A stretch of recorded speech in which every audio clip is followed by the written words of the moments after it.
Okay, today we're really getting into it, unpacking the sources you shared on Red Table Talk. Yeah, it's quite a collection, a show that definitely, got people talking. Absolutely. But it's got this really complex legacy, doesn't it? So our mission here is to walk you through that duality we found in the material. Right. It was praised hugely for being so open, raw even. But then there's this significant criticism about its whole approach, especially with sensitive stuff. Exactly. So we're looking at what made it impactful, but also, where the critics felt it kind of fell short. It's a real paradox, isn't it? Like trying to normalize these private, tough conversations. But in doing that, maybe creating some new problems along the way. Your sources really pulled that out. Okay, so let's start where it arguably had a massive footprint. Mental health awareness. Hmm. Celebrated, definitely, for bringing vulnerability out into the open.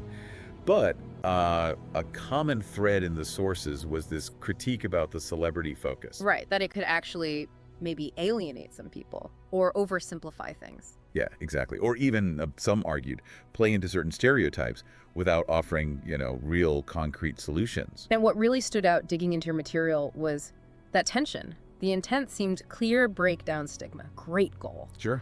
But by leaning so heavily on these, celebrity stories, critics argued it kind of made mental health seem almost exclusive. Like you needed a certain lifestyle to understand or access help. Potentially, yeah. It maybe overlooked the everyday struggles of folks who couldn't relate to those huge experiences or, frankly, afford that level of support. Leaving them with powerful stories, maybe, but not much practical stuff to take away. Precisely. Okay, now here's where it gets particularly interesting for me. Social justice and empowerment. Yes. The sources you shared, some of them had some really sharp critiques here, said that while it created buzz, Lots of buzz. right, the approach felt, to some, a bit superficial, maybe even sensationalized, prioritizing the drama over, like, nuanced discussion. And that really makes you think, doesn't it?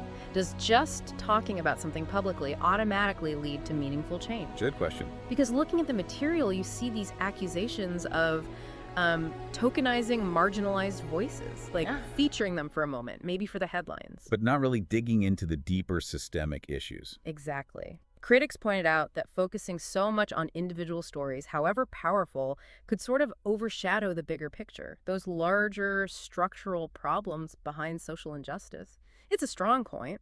And this tension, between being authentic and maybe pushing towards spectacle, Mm-hmm. it seemed to carry right over into evolving family dynamics, Definitely. The show championed openness, unconventional families. which is important.